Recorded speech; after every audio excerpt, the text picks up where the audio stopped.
Hello, everyone. Welcome to this week's SIA Tech Chats. I have a very special guest joining me today. We have with us Todd Brekhus, who's president of myON, and also the recipient of the 2017 Lifetime Achievement CODiE Award. This is the first year that the CODies have awarded a Lifetime Achievement Award, which really celebrates an individual who has made a significant long-term contribution to the technology industry. So we're very delighted to have Todd, who is an education technology entrepreneur, with us today. First, Todd, congratulations on the award, and thank you for being here with us. Well, thank you, Rihanna. It's great to be with you, and it's great to be with all my friends at SIA. It's quite an honor, and as I've said, I feel like I've got another lifetime here. So let's the challenge of that award is the impression of my age or my hopeful youthfulness that I still want to do more. Well, let's jump right in. Why don't you tell us a little bit about myON? Why did you create it, and what were your goals? Yeah, absolutely.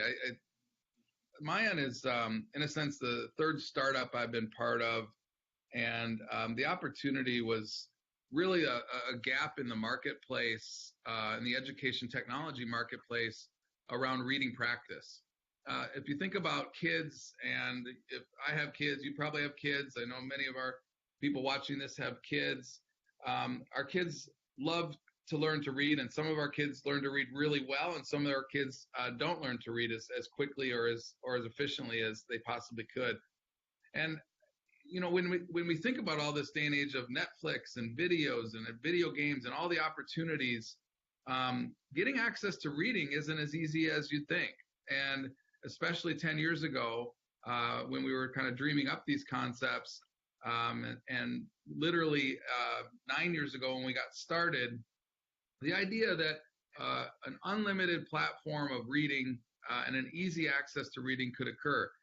Kids today now have unlimited access through on their phone, on their technology device. And so our idea was to really unleash books from physical libraries, from the bookstores, from the difficult process of getting a consumer payment for even an electronic book, into schools. And that schools would be delivering 24/7 access to reading materials. And the other key piece of this is a statistic that's that isn't as well touted, but a 500 book library in the home is actually a better predictor of future success than a parent's education level or their socioeconomic status. So if you have 500 books in a home, it's a better predictor of future success than your own income level or your own education level as a parent. So that's a powerful thing that people just don't know as much about, but it's been studied over 17 years at the University of Utah. So that idea that we could get kids unlimited access to books was the basic genesis of building myON, which stands for My Online Reader, or My Online Personal Reader. Wow, I certainly didn't know that statistics. I'd like to think we have 500 books in our house. So you said 9 years ago you started this. What has surprised you most about the journey? What are you most proud of?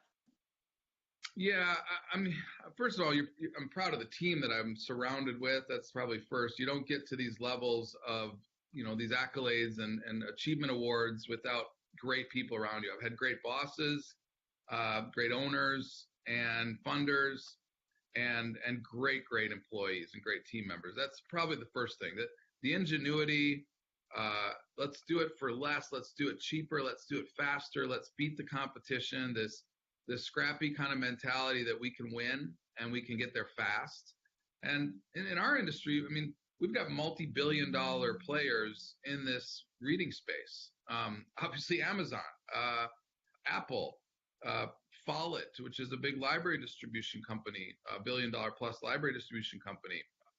We've got publishers. We've got, obviously a wealth of different industries that make up, probably over $100 billion, $200 billion of industry around this reading space.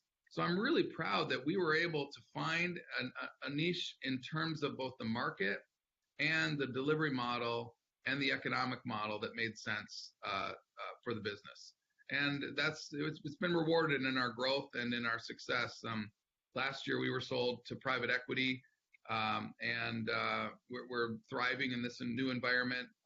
And our partners at Capstone, that my team at Capstone that helped get us started and launch us, and we're our funders and where we incubated, we're great partners. I'm very, very proud of their partnership as well.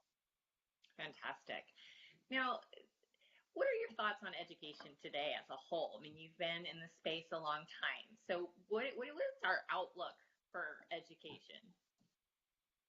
Well, the outlook is great. I think, first of all, there's a lot of negativity in our space, in the education space. It's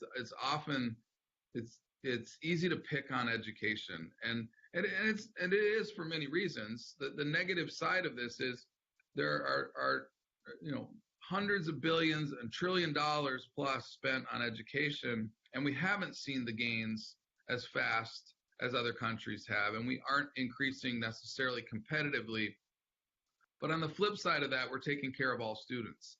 We're looking at needs, and we're looking at challenges that some countries don't take the special attention to every student in their system. And that's what's great about America is we bring everybody along with us. Now, I do believe over the last decade or so, we've had a limiting factor, and we're kind of managing to the middle. And I think what I'm excited about, and especially with technology, is this idea of personalizing the education experience and thinking about the individual as the education, not the school or the entity.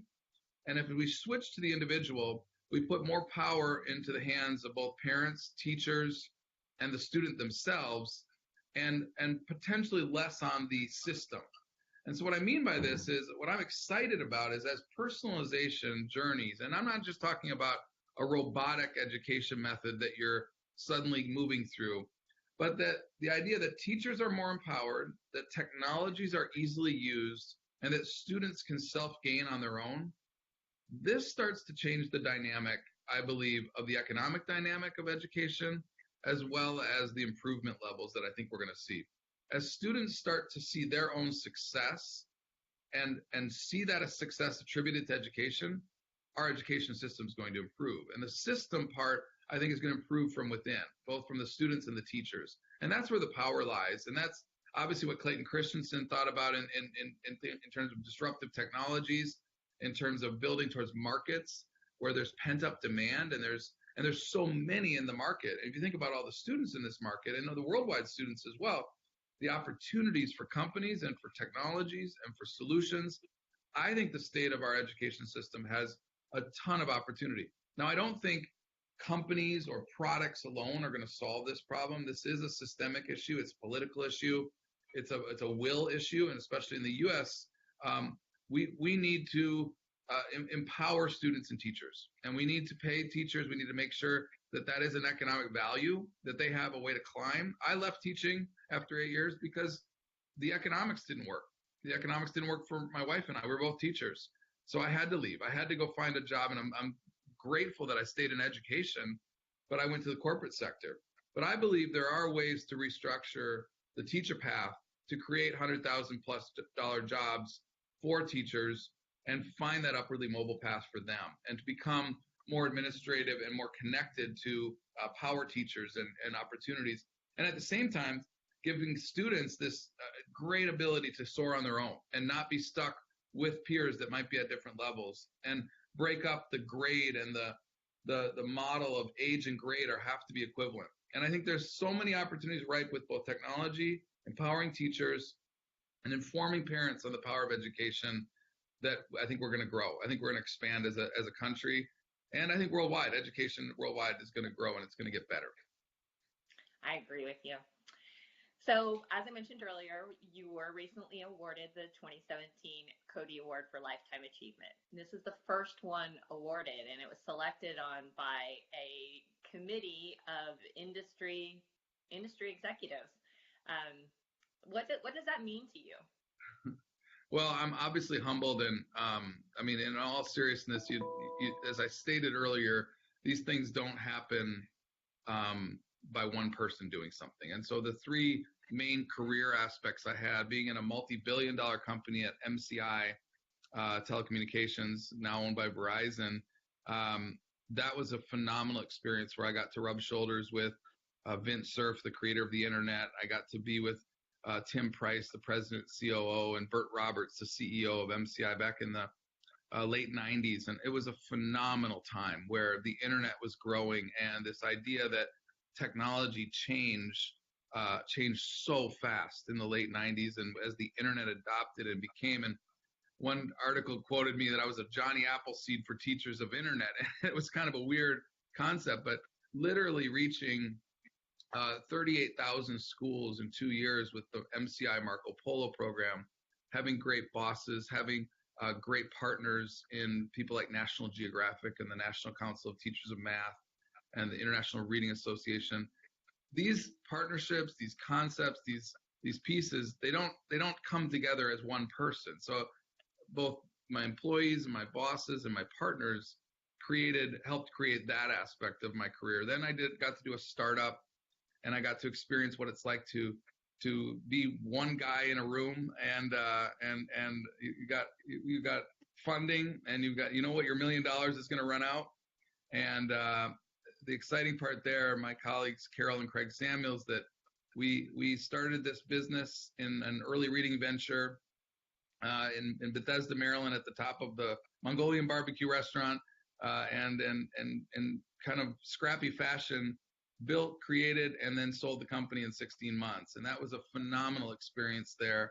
And then my next opportunity, as I went into education technology corporate company, Plato Learning, now called Admentum, that was a phenomenal experience, learning and working with some great industry veterans, as well as learning about acquisitions and integration. So I feel like I've been kind of spoiled in all the opportunities of different phases of my career, and I'm just so grateful and thankful for those aspects. But I think for anybody who's starting in the industry right now, if you're a millennial, if you're somebody thinking about getting into education technology or the technology business in general, the information technology business, I think you've got to think about both your partners, the people you work for, and the people that work for you, and that collaboration together, and obviously striving towards doing something great and having a vision. And that's probably been what's most fun, is I've always had a job where I've had a really big vision, a big opportunity, and whether that's given to me or created, I couldn't live if I didn't have a passion and a vision for what I'm working on and what I'm doing.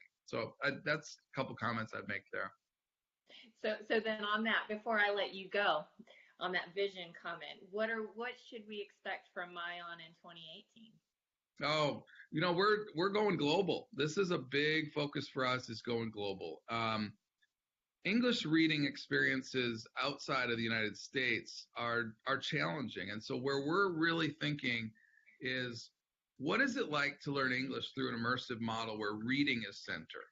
Not testing, not drilling and killing on a vocabulary word, but where you get exposed to the language by listening to books being read to you, by reading books alongside of those readers, and then also by immersing yourself in the language through vocabulary and reading and writing and project-based experiences. So I think the English language teaching opportunity is very, very large market for us and what we believe. And so that's what's ahead for us, is really thinking about, what does the English language learner in the United States look like, and what does the worldwide English learner look like in China, in Turkey, in the United Arab Emirates, in Africa? What does that look like? And how might we, as myON, a digital reading platform, help those students that are learning English, whether they're 4 or whether they're 44? Well, that's exciting. Todd, thank you so much for joining us today. And again, congratulations on a very well-deserved award. Well, Rihanna, thank you. Thank you. Absolutely. So for more information on myON, you can visit their website, and we will see you back here next week for SIA Tech Chats.